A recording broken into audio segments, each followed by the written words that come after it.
বান্দা যদি ঘরের ভিতরে খাবার খায় লুকিয়ে, দুনিয়ার কোনো মানুষ দেখবে না, তারপরও দেখবেন বান্দা শুধুমাত্র আল্লাহকে ভয় করে, বান্দা চিন্তা করে দুনিয়ার কোনো মানুষ যদি নাও দেখে অবশ্যই অবশ্যই আমার রব দেখতেছে, ঠিক কিনা বলেন?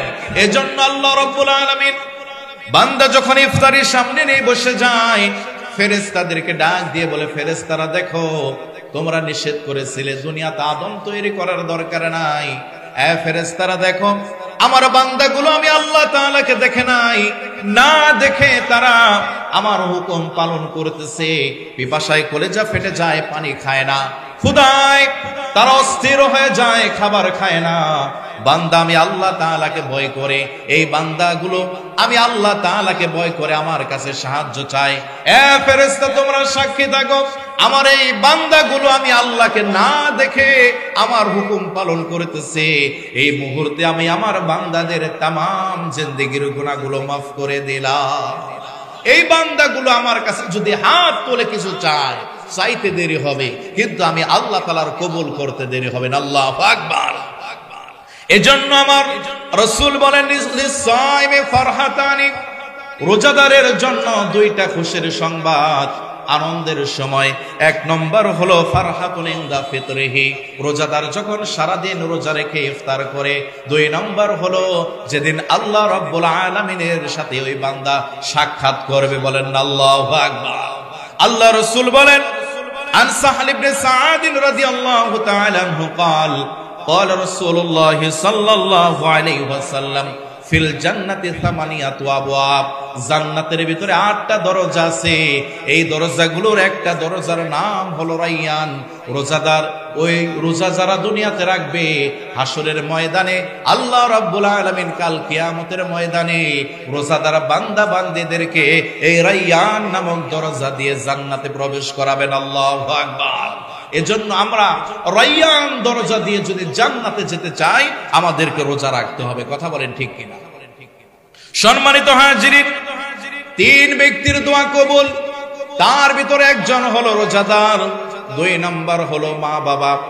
মা বাবা যদি আসমানের দিকে হাত তুলে মোনাজাত করে, সাথে সাথে মোনাজাত কবুল করেন একজন, তিনি কে?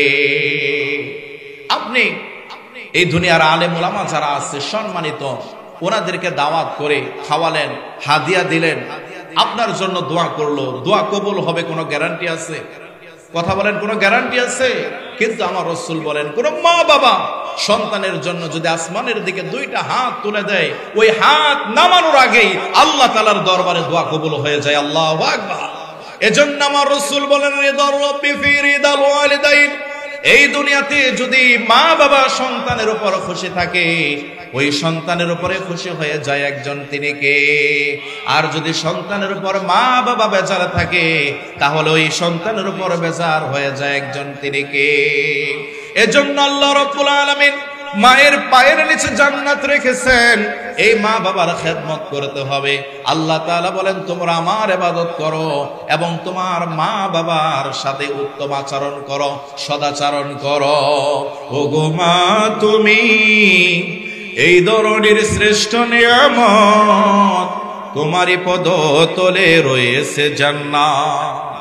ওগো মা, তুমি এই ধরনের শ্রেষ্ঠ নিয়ামত, তোমারই পদতলে রয়েছে জান্নাত। আল্লাহু আকবার। মায়ের পায়ের নিচে জান্নাত রেখে দিয়েছেন একজন, তিনি কি? মুমিন বান্দার 6 নম্বর গুণাবলী হলো, আমার আল্লাহ রাব্বুল আলামিন বলেন, আর-রাকিউনাস সাজিদুন, আমার যারা মুমিন বান্দা হবে তারা বেশি বেশি করে আমি আল্লাহ তাআলার রুকু সেজদা করবে। কথা বলেন ঠিক কিনা?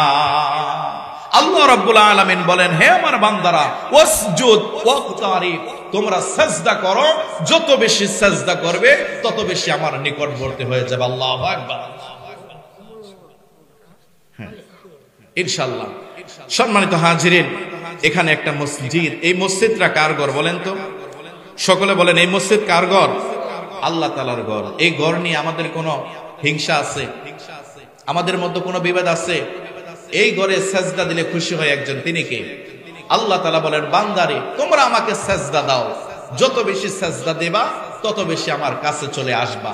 বান্দা যখন আল্লাহ তাআলাকে সেজদা দেয় তখন আল্লাহ তাআলার মাঝে আর বান্দার মাঝে কোনো হিজাব থাকে না, পর্দা থাকে না। ওই মুহূর্তে বান্দা যদি আল্লাহ তাআলার কাছে কোনো দোয়া করে সাথে সাথে আল্লাহ তাআলা কবুল করে নেন। আল্লাহু আকবার।